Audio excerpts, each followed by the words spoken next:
The 727th edition of the MMA Gambling Podcast on the Sports Gambling Podcast Network is brought to you by Underdog Fantasy. Sign up with promo code MMASGPN to get a 50% deposit bonus of up to $1,000. And we're also brought to you by Rebet, a new sports book available in 45 states. Download Rebet in your app store and use promo code SGPN for a 100% deposit match up to $100. And finally, we're brought to you by Rhythm, the leader in data-driven picks and props. Get your 7-day free trial today by going to sportsgamblingpodcast.com/RITHMM.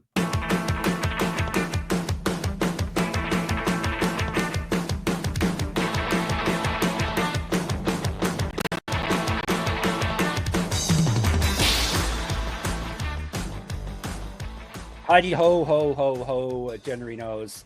Episode 727 of the MMA Gambling Podcast. And more importantly, Merry Christmas to all, and to all a good night. Thank you for spending your Christmas with us. You're truly sick people. Even if you're not religious, you're like I'm not, you're still a sick person for spending Christmas with us, but we appreciate it. Thank you. You're truly the most degen of degens coming to talk about Japanese MMA on Christmas Day. So I, of course, am one of your hosts. Tip Sport Game Changer Fox is my name for the time being. And we got RIZIN 49 to tell you about, a big packed New Year's Eve card in the Saitama Super Arena in Saitama, Japan. And we are breaking it down for you. We don't cover RIZIN too often, but it's this time of year we tend to happen too often. It doesn't happen too often, and they always happen on New Year's Eve. We can't miss those shows. So a lot of names you probably will be familiar with. That voice you heard, you're familiar with as well. The man on the left, Gumby Reland. Merry Christmas, Gumby. Yeah, Merry Christmas, man. Did you see the name of this event on like Tapology? Because you know RIZIN, they name their stuff. Yes. Decade? Yeah, that's because I think they've been open for a decade and this is their 49th event. Yeah. Yeah. For a year. That's all right. It's seasonal. Oh, I did dedicate an episode, everyone. Dedicated to Matias Mendonca. Do you know why I dedicated to him, Gumby? Mateusz Mendonca? Yes, he used to fight in the UFC. He was 0-4, if I'm not mistaken. Yeah. Oh, is he one of the Christmas releases? No, former UFC fighter fractured penis in BJJ training. That's God, what does that mean? He fractured his penis, which I thought you couldn't do because it's not a bone. We're repeatedly told it's not a bone. He was rolling with someone. He got kneed. It hurt really bad, but then the pain went away. So he kept training. And then a month later, he got a big lump there and went to the hospital, and they transferred him to surgery immediately because he fractured his penis. I'm not a doctor. You're bothered by that, are you? You're not usually bad at anything. Yeah, there is a lot like big slices on the forehead. I'm fine with that. I also like. I think some of my bother here is based on my lack of knowledge around anatomy and how that's possible. At least the word choicing seems odd. You know? Yes. So there's that. It reminds me of when Joe Proctor ruptured a testicle. Do you remember that? I do. Yeah. I think Joe Lozon nailed him in the balls. And he had a ruptured testicle. So, and they were doing jiu-jitsu too. So, you know, maybe here's your warning. Don't do jiu-jitsu. You do jiu-jitsu still, do you not? I do. I do. You wear a cup, Gumby. You should wear a cup. I always wear a cup when I. There you go. Yeah, it's the right thing to do. This is a good Christmas conversation, isn't it? Hopefully Santa. You should have saved this for New Year's when the balls drop. I should have. Oh, look at you, Gumby, with the good dad joke. That's right up my alley there. Yeah, it's hopefully everyone got cups in their stockings today. If you don't celebrate Christmas, then I guess you're not a degen hanging out with us. So you're just a normal degen, not a super special degen like the people who should be celebrating Christmas today are. All right, so RIZIN 49 decade. Gumby already cast shade on the promotion, but covered anyway. This is a good event, right? It should be fun at the very least. It's a sick event. Yeah, it's a really good one. Before we jump into it, remind you, make sure you download our app, SGPN. Yes, that's what you should. That's what you should search for in the App Store.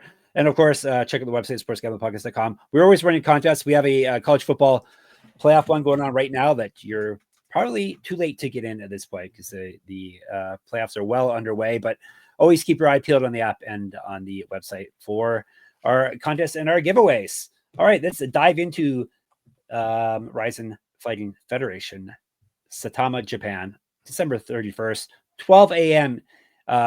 Eastern our time. So basically New Year's Eve morning, or the night before New Year's, if you rather, is when it's kicking off because of the time differences and whatnot. So you can watch this at starting midnight on the 31st. Internet pay-per-view. RIZIN, Saitama Super Arena, as I mentioned, Saitama, Japan, 12 fights. We're going to cover 5 today, 5 tomorrow. I think Gumby's going to lighten around the other 2 because the other 2 have fighters that are making their pro debuts. There's more than 2 more. I mean, okay. I'm there's kickboxing matches and special rules matches. Right. There's one standing MMA fight, which I don't. That's not MMA then, right? That's a kickboxing match. But maybe you can do standing chokes and stuff. I don't know. But we chose 10 MMA fights that are actually happening, and my lightning round will hit MMA fights as well. Yeah, I guess you can clinch and all that stuff too. So, but yeah, it kind of sounds like Muay Thai to me. Muay Thai then, right? yeah, exactly. All right, we're kicking things off with this fight just got added. No, or it got moved. I think it was supposed to be on another fight card, but nonetheless, it is a flyweight bout. 130 catch weight. 130, excuse me. Kachi Tapology doesn't have it on their page, so I'm freestyling here. I know the one gentleman's Jose Shorty Torres. The other gentleman is Shinryu. What's the full name of Shinryu? Makoto Takahashi. Oh, okay. But he goes by Shinryu? But he goes by Shinryu, yeah. All right. 130 pounds. Tell you about, have you seen odds for this fight? Because I have. I haven't. No, this is the only one I don't have odds for. I'll tell you about the man that goes by the name Shinryu first. 18-3-1 with 1 no contest. 5 submissions. He's been submitted 1 time. He's 4-2 in RIZIN. Lost win over his last 4. 1-0 with 1 no contest in Bellator. Multiple regional championships on his mantle. Right, get the shirt. sportsgamblingpodcast.com/store. 8 years younger than Torres. Shorty Torres, 12-3-1, 4 knockouts, 2 submissions. He's been knocked out twice. This is his debut in RIZIN. He has lost 2 straight. Before that, he had won 3 straight. Multiple regional championships on his mantle. Correct. Get the shirt. sportsgamblingpodcast.com/store. Get sticky and all that good stuff. Used to fight at flyweight. Oh, basically, he is a flyweight. 1-1 in the UFC. +1, +nothing. I'm not telling you any odds. Oh, damn it. Torres is plus? You're surprised, eh? Yeah. I am surprised. What was your guess? I kind of wanted Shinryu as an underdog, and I'm going to take Shinryu here. That bums me out. I really -150. Okay, and -150. That's kind of reasonable. That is actually where skill-wise, I think this fight should be lined. I thought the Brave and the UFC of it all for Shorty Torres. By the way, we talked on the last episode about how I had seen Carlos Vamola live in a fight. Did you know I've seen Shorty Torres live in a fight too? Yeah, he's old. He won a fight at UFC Utica. Oh boy, Utica you went to. Yeah, I went to UFC Utica. Jared Brooks picked him up and dropped him on Jared Brooks's head. And knocked himself out. And then Shorty Torres won that fight weirdly. But the reason I'm taking Shinryu is that if you watch any of his recent fights, and I know, like you said, maybe his record doesn't look great. His level of competition is arguably higher than Shorty Torres. He fought Kyoji Horiguchi and was taking him down regularly in that fight. He kept getting to the legs. He kept pulling him down. He had the back a couple of times. I mean, he didn't get the hooks in on the back, but he had the back a couple of times. Seemed to tire a little bit later in the fight, and that's obviously when Horiguchi took over and won. But if that's how good his wrestling looks right now, and he's longer and probably a better striker than Shorty. So for his wrestling to have looked that good against the guy who I think is head and shoulders better than Shorty Torres at this point, I think the wrestling will play up for Shinryu. And then in addition to that, the way Shorty looked in those last 2 fights in Brave against Dembele, he just looked tired. He looked like he doesn't have the same level of striking as he's had before. And I know he's only 32 years old. It's crazy to talk about him losing a step at that age. But first of all, it's a lighter weight class. On the feet, he was really speed-based and not a ton of power-based. And I think people also forget that while he's, his record maybe doesn't look like he's been fighting forever, he's one of those guys with 20, 25 amateur fights before he came, pro. So we're talking about a guy with 50 fights who's accomplished just about everything you could accomplish, made it to the UFC, won Brave titles. Now he's over and fighting right. I think it's kind of slowing down for Shorty Torres at this point. And I think Takahashi's speed, his youth, and then combine it with his wrestling, I think rightfully makes him about a -150 favorite here. So give me Shinryu as the fave.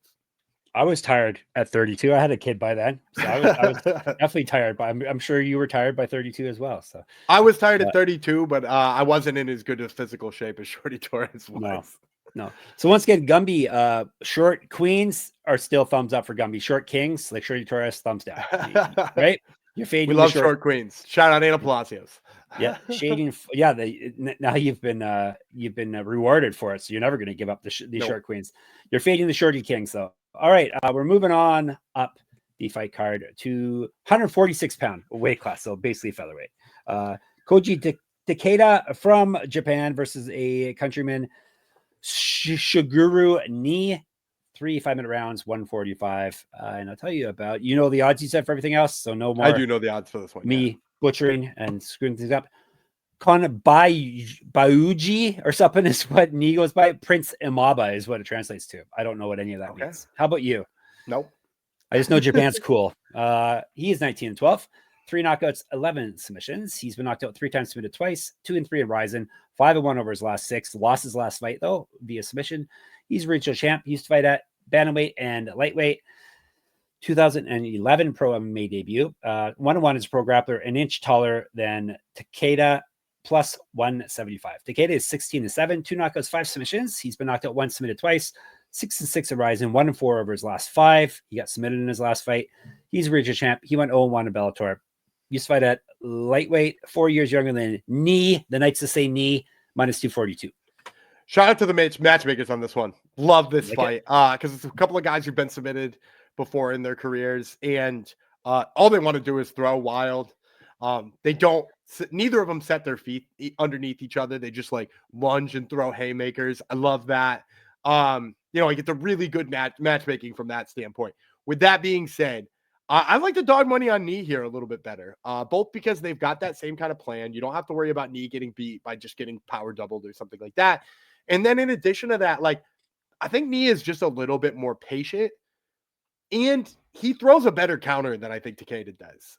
If you watch that left-hand counter come around, like, I think it looks a lot better than Takeda. And if Takeda is going to be off balance and overthrowing a whole bunch of times, like, you want the guy with the better counter. Additionally, if they're both guys who swing wild and clash into the clinch and all that kind of nonsense, you want the guy who's a little bit better in the clinch than the other one, which I think again is Suguru Ni. So like I want the guy who's better in the clinch. I want the guy who's a better counter puncher. And I want the guy who is a little bit more patient in a fight that should be probably a lot of fun for as long as it lasted. But give me Suguru Ni here, slight underdog. All right. Speaking of underdogs, good transition. Underdog Pick'em is one of the biggest menus for all sports. You can win up to 1,000 times your entry with underdog streaks. Underdog is always making it easier to win with profit boosts and gimme pick'ems. NFL, college football, college basketball, MMA, NBA, NASCAR, and more. They've got it all. You can now use special to boost on all your flex entries. Gumby, a play for the people. Sure, yeah, we got some football on Christmas. I don't know if you know this. We got some football on Christmas. I'm gonna take in the 1:00 game over on Netflix. I'm gonna take the Steelers quarterback Russell Wilson. I'll take his higher than on his passing yards. The Chiefs historically having a great and terrible season simultaneously, and I expect him to exploit some of that. So give me Russell Wilson's higher than on his passing yards. Yeah, the Chiefs just find a way to win, even though they're not really good gross. This year, right? No, they suck, but they also don't suck. So shout out to Chiefs fans. I'm not trying to hate. They're just winning a lot. I'm sure the NBA is thrilled that the NFL has decided to move in on Christmas too now. So yeah. And did you see the NFL was like, there were some NFL analysts complaining about having college football games on the same day as their games? Oh, really? Like, dude, you guys literally took every day of the week. You exactly. All right. Sign up with our code on Underdog Fantasy at MMA SGPN to claim your special pick and first time deposit offer up to $1,000 in bonus cash. UnderdogFantasy.com, promo code SGPN MMA. That would be it. Rebet, we're brought to you by Rebet. Rebet is this new social sports book available in 45 states. There are plenty of betting opportunities available on Rebet. Easy to use and great for people in states where traditional sports books may be restricted. Download Rebet in the App Store and use the promo code SGPN for 100% deposit match up to $100. That's Rebet, promo code SGPN. All right, back to this here RIZIN card. It gets better. Actually, you're talking about matchmaking at the last fight. What's with the matchmaking for the next fight we're covering here, Gumby? Seems Oh, like one unless guy I'm- is a long-standing kickboxer. Okay. So like it looks silly, but it's actually not as silly as you think it is. Oh, actually, I was thinking of another fight, but yes. Okay. Oh, the one after that, I've got some input the- on why that one's silly too. Okay, that one plus the female fight we're going to be covering later too. That one's the silliest. That one's Okay. on tomorrow's episode. Yes. Yeah. Sorry, Topology's order is different than the actual order we're going in. I forgot about that. So, all right, this one not so silly. It It's a little is, silly. It's a little silly. but that's what New Year's Eve in Japan is all about, though, right? I think is this one that Topology does not have on their site. Okay, I think so. Yeah, man is fighting, right? Sugiyama versus Dautbek. Give me their full names here, Gumby, because I don't Ren have it. Sugiyama, Right? and From Japan. Karshyga Dautbek. Karshyga Dautbek from Kyrgyzstan. I do Kazakhstan. Sorry, I do see it now. Okay, let's break her down. Tell you about Sugiyama, aka Yeah Man, all capital letters. Naturally, 1-1 with one knockout. He's never been finished in a fight. 1-1 in RIZIN, 4-4 in pro kickboxing, and a champion there. 3 years younger than Dautbek, an inch taller, plus 300. Dautbek 16-3, 14 knockouts, 1 submission. He's been knocked out twice. 2-1 in RIZIN. He's won 8 straight fights, 7 straight via TKO. He's not lost a fight since March of 2019. Used fight at 135, minus 450. So a squash match, at least at the books. Yeah, and I'm going to take Dautbek, but I am going to tell you to leave this one out of parlays. For a pretty clear reason. If Dautbek decided to wrestle, he would look every bit the negative 450 favorite because Yaman, I mean, like his takedown defense is virtually non-existent. Like he's a very fun kickboxer. His low kicks, particularly, I like a lot. But no takedown defense to speak of. And if you watch Dautbek, like when he decides to shoot a takedown or when he catches a kick, he's really good on the ground, as you might expect from somebody with a name that looks like his. But this dude loves to box. This dude just wants to throw hands and knock people out. And he like loads up very heavily on his left hand. Like you can see it coming. Not a lot of people getting out of the way of it for some reason still. And he's knocking people out hard.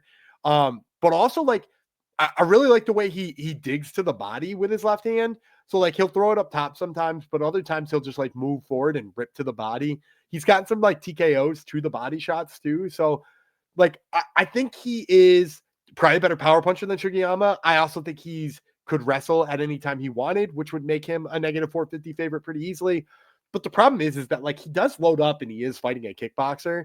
So while I'm not even tempted to take Yaman, I also think you keep Dautbek out of your parlays here at negative 450 because he's not going to increase that number by what you want it to in order to, make it worth your while. And like I said, if he just decides to strike with a kickboxer and eats 32 leg kicks and winds up not being able to find a home for that big left hand, you're going to feel real silly sitting there holding that ticket. So I think he's the winner here. I think maybe he lands something big or maybe he gets frustrated and eventually starts plowing takedowns. But whatever the method being, like, just be cautious with your bets on this one. So you're just leaning to Dautbek then, right? I'm not leaning. I picked Dautbek. I think he wins this fight. But I personally would never get down on negative 450 in this fight because I think Yaman is dangerous with the hands, and anybody who chooses willingly to box with him is, first of all, probably making a mistake because the path to victory is super easy, and then B, like playing with fire. Just testing you. Just want to make sure you remember walks, not leans. Nobody on this network leans. You hate leaning. When fighters lean. When they lean forward. Defense, I've been against leans longer than the bosses have. It's true, especially if it's a tall guy. All right, we're going to 157 pound about next, so 155. Lightweight. Yusuke Yachi from Japan versus Taisei Sakuraba from Japan as well. Let's break her down. Sakuraba Saku Jr. 8-0. Sorry, 8-0. 0-0. He wishes he was 8-0.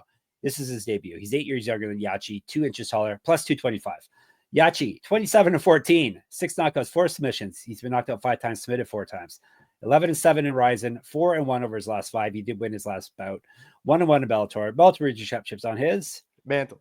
Correct. Get the shirt. sportsgamblingpodcast.com/store. Get sticky. Used to fight at featherweight. 2009 pro MMA debut. Minus 333. So tell us why this bout is happening, Gubby. I mean, Sakuraba is why it's happening. Yeah, I know, but it's not the Sakuraba. It's his son, who's never fought. He's never fought. That's true. But He has fought on Fight Pass invitationals and quintets and stuff like that in grappling. This kid you do not want this guy on top of you. This guy is a nightmare to have on top of you. His Dars choke is good. His head and arm choke is good. His open guard work is really good. Actually, the way he rips leg locks is really nasty.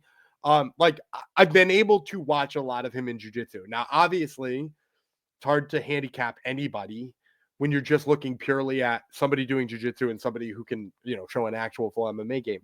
With that being said, I don't mind taking a 225 swing here on Sakuraba making his debut, because I think they're putting him up against the right kind of opponent. Yachi has been submitted like 3 or 4 times before in his career. When he was fighting Barn Wei, I believe was that a Bellator fight? Or PF Bellator or whatever the hell it's called. But when he fought Barn Wei, he when he got taken down, which by the way wasn't that hard to take him down, worth noting here, because as I said, you don't want Sakuraba on top of you. But like when he got taken down, he looked clueless. He didn't, cage walk. He didn't, even shrug his shoulders to try to get himself close to the cage. He just kind of was on the bottom. Locked up his guard, just chilled there. If he does that against Sakuraba, like we've seen what Sakuraba can do on the floor against like very high level jiu-jitsu specialists too. So like that stationary aspect of Yachi worries me a lot. Obviously, depending on your appetite for risk, getting in on a plus 225 dog who's had 37 less fights than his opponent and has never fought. Like I can't even find amateur stuff on this guy, but the jiu-jitsu stuff just has like such a high upside, and it's against an opponent that I think he can catch. Like I would not be surprised to hear Sakuraba via heel hook is the outcome of this fight. I also wouldn't be surprised if he hit like a Dars or a Bravo choke on top. All right. I hear you can fracture your penis doing jiu-jitsu, so he's got to be tough at the very least, right? Tough guy. Must be. I mean, he's Sakuraba's kid. He's been doing jiu-jitsu for, how old is he? 24? Yep. For 24 years, he's been doing jiu-jitsu. Yeah. So check out, maybe you can find a sub prop for him on mybookie.ag promo code SGPN. Yeah, you never know, right? All right. Actually, before we get to the main event of the prelims, let's tell you about MyBookie. Let's tell you more about it. We're brought to you by them, of course, mybookie.ag. MyBookie's been running on SGPN for 4 years. You check out the new and improved website. It's great on mobile. Plus props for every game and the live dealer casino. They even have new early cash out options available. Check out, as I said, maybe you can find a Sakuraba prop bet. You never know. Check out the MMA lines there and head to mybookie.ag. And when you're there, use our promo code SGPN for a 100% deposit match up to $1,000 plus $10 casino chip. That's mybookie.ag. Promo code SGPN. Not the IAI part, just the SGPN part. SGPN's proud partner RIZIN is the #1 AI-powered sports betting platform that helps provide bettors of all levels the ability to build custom predictive betting models in seconds and get predictions for betting on money lines, spreads, totals, and props. Build your model, copy one of the top performing models from the leaderboard, or have RIZIN build you a model. And you now track props in the RIZIN app, NFL picks, NFL props, college football, college basketball, NBA. RIZIN has it all. Even Al Horford props. Of course, they have Al Horford player props. Check it all out at RIZIN and claim your 7-day free trial today by going to sportsgamblingpodcast.com/RIZIN. That's sportsgamblingpodcast.com/RITHMM. All right. The last fight we are covering today is a big boy fight. Mikio Ueda from Japan, Tae In Kim from South Korea. Big boys. Let's break it down. Ueda 3-2 with 3 knockouts. He's been knocked out once, submitted once, so he owes us rounds. Damn it. 2-2 in RIZIN. 3-1 over his last 4. Got submitted in his last fight. Used to be a super heavyweight. 1-0 as a pro kickboxer. 2 years younger and an inch taller than Kim. Plus 200. Kim is 5-0 with 5 knockouts. This is his RIZIN debut. He's a regional champ. He used to fight at 205. Minus 270. I was shocked by this line. I really like Ueda here. Okay. And I know I've been in on some dogs on this episode, so the people are going to be mad in the comments. But Ueda is a karate guy who has literally always looked good on his feet. Like he beat, and you know how much I love Sudario. Sudario, the former sumo wrestler who's over there in RIZIN, and I was briefly linked to the UFC. He beat Sudario in a fight and looked pretty damn good doing it. And I think his odds probably dropped when he lost that fight to Przemysław Kowalczyk, who's a really tough Polish wrestler grappler. And like he's a karate specialist and he's a heavyweight karate specialist. So like, what could you expect putting him in there? Excuse me. What could you expect putting him in there with like a Polish grappler? But like every fight where he's been able to work on his feet, he's looked so much better than the guy he's fighting. And now you're going to put him in there with Kim Tae In. Kim Tae In does not look sharp on his feet. He's a big, chunky fatty who overextends himself all the time. No shade, but he's a big guy. He looks like a heavyweight that the UFC would be interested in. And for me, I think Ueda's going to piece him up. And like, maybe the only reason people think Tae In is going to win this fight is that like in the past, he's won fights with like ground and pound, but it was like only after a guy like slipped and fell down, or it was only after he like tagged him on the feet. I don't think he's going to tag Ueda on the feet, and I certainly don't think he's going to shoot a double leg. And even if he does, I like Ueda's chances to stuff enough of them, force this guy to box and knock him out. So give me Mikio Ueda here, and let's get plus money one more time. Not only are you going to lose, Gumby's going to tell you you're fat while you lose. So extra, very Christmassy. I didn't say he was fat. I said he was a sloppy fatty. That's what we sloppy, talked about. Chunky. Maybe chunky. You said. Anyhow, rewind the tape. Let's recap, ladies and gentlemen. Ueda, Sakuraba. So he finished with 2 big dogs. Dautbek, not a big dog. Ni is a dog, and Shinryu is a dog as well. So. No, Shinryu is my favorite. A slight favorite. Once you people get on these dogs, they will not be dogs any longer. So get in there while you can. Thank you for spending your Christmas with us. It's Boxing Day. All you Commonwealthers, you know what I'm talking about. We'll be back on Boxing Day to cover the second half of this fight card. In the meantime, we'll be in the Discord on Christmas, naturally. sportsgamblingpodcast.com/Discord. We'll be checking YouTube comments, I'm sure, as well. MMA Gambling Podcast on YouTube. Twitter, SGPN MMA. Can't promise we're going to check Twitter on Christmas, but hey, who's to say? Gumby runs that account. He's at Gumby Reelan. I'm a Jeff Fox writer. You can check out the rest of my writings and my pick'em contest at moneymma.substack.com. You can catch more of Gumby. That's what we all want in our lives. More of Gumby at Top Turtle MMA.